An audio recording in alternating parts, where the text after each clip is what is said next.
right across Australia. This is Sunrise on 7. Now, live from Brekkie Central, Nat and Sherva.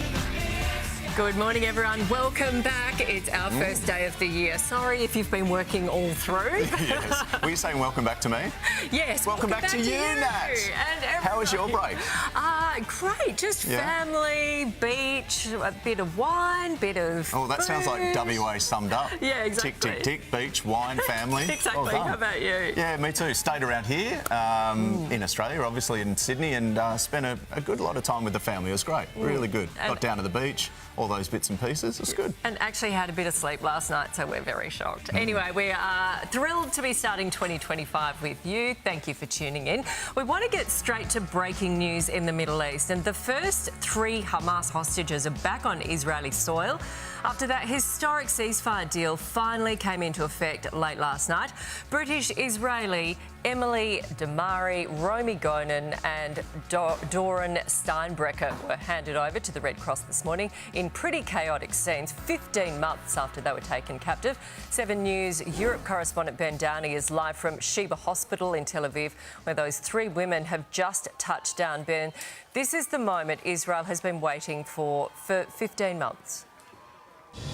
Yes, Nat, and they're just receiving a hero's welcome here at Sheba Hospital. We'll see if we can take you through to it now as my cameraman untangles himself. They've just been let off the tarmac here at Sheba Hospital as they're receiving a hero's welcome here among flags, the Star of David. All their friends are here to turn them out, and you can hear the cheers from the crowd. That ambulance now carrying them. They were in custody of Hamas terrorists for 15 months. Now they are safe, a moment they never really believed might come. There was scenes earlier today when the families received proof of life. They had a FaceTime conversation after being released from Gaza, a moment they thought might never happen. On every city, in every building in this city, there are signs urging the government to bring the hostages home.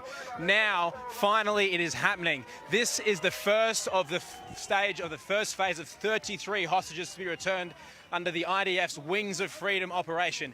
Israel will need to repeat this success dozens of times if it's to achieve its stated goals. A ceasefire only came into effect here in Israel roughly around 12 hours ago, so it's very chaotic scenes here as people come to terms with what is taking place, many not believing what is in front of them now. Still a very tightly controlled and stage-managed operation by the IDF.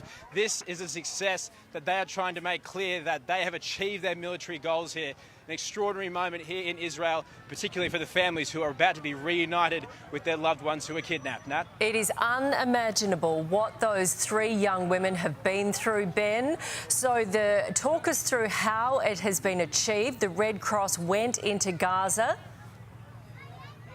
That's right. There were extraordinary scenes in Gaza just a matter of hours ago. The Red Cross, the intermediaries between the IDF and Hamas. You see these scenes here where there are more than 100 militants, perhaps even 200 Hamas militants, brought out the 3 hostages there. A real show of force from the militia because they had to stress the fact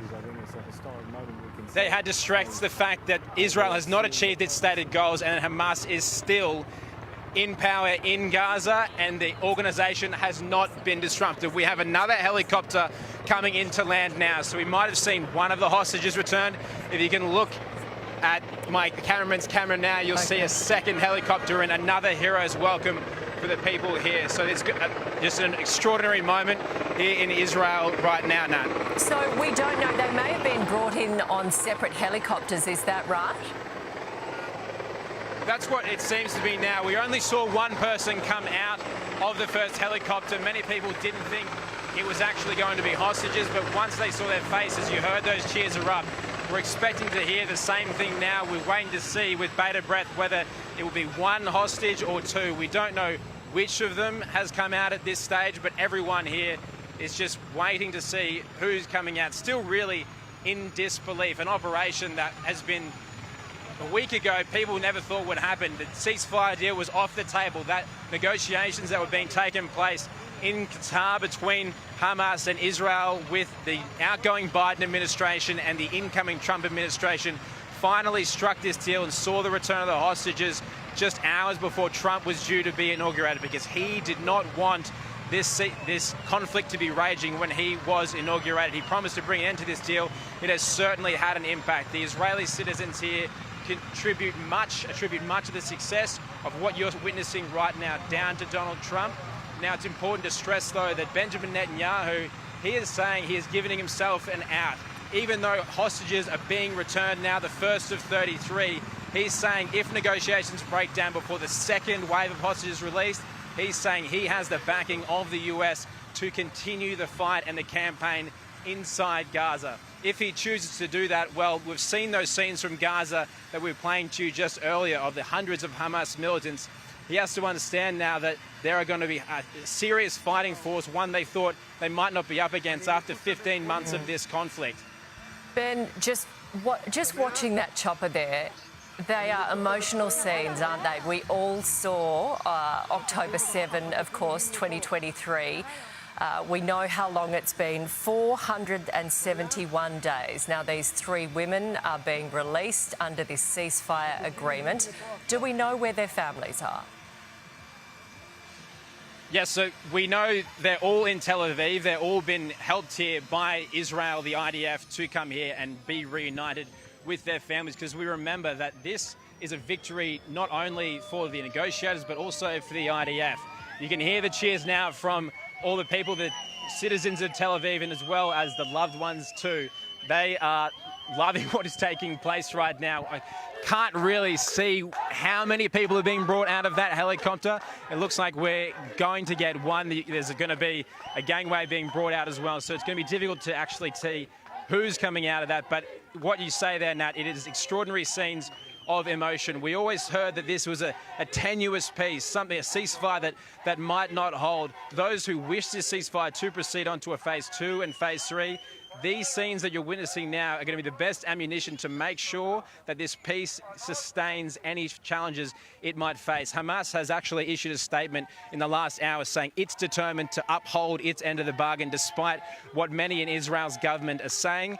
We'll have to wait with bated breath to see if not just these first 3 hostages, but an extra 4 are released in the coming week, Nat. Yeah, look, it's just such an extraordinary situation that the world has watched and waited for. Their families, obviously, you know, a moment that they have prayed for all these months, 471 days. We will cross back to you as more happens. Thank you very much. The names being released today: Emily Damari, Romy Gonen and Doran Steinbrecher. And there they are, those young faces of the hostages that were taken in those terrible scenes on October 7, 2023, the first of many, we hope. We'll cross back to Ben when more happens. In the meantime, here's Shervo. Thank you, Nat. Well, let's stay overseas. US President-elect Donald Trump has arrived in Washington, D.C. ahead of his inauguration for his victory rally. Let's go live to US correspondent Tim Lester there in Washington. Tim, is this Trump's victory lap? Yes, Shervo, most certainly. Certainly this particular event today could be seen in that way. We're on the corner of 10th and H in northwest Washington, and the street behind me around and a further block down to what's known as the Capitol Arena here is jam-packed with Trump supporters who've come from across the country and some from other parts of the world to queue in freezing light rain to see Donald Trump and his Vice President J.D. Vance here in an hour or two's time. Many we've spoken to have been waiting 9, 10 hours through the night to see the president, so a lot of excitement around what he's doing today. Currently he's at Arlington National Cemetery. He has other engagements late today, but a great deal of the focus now, about 22 hours away from his actual inauguration, becoming the president, is on early moves he will make, what he will enact without Congress under orders from the president.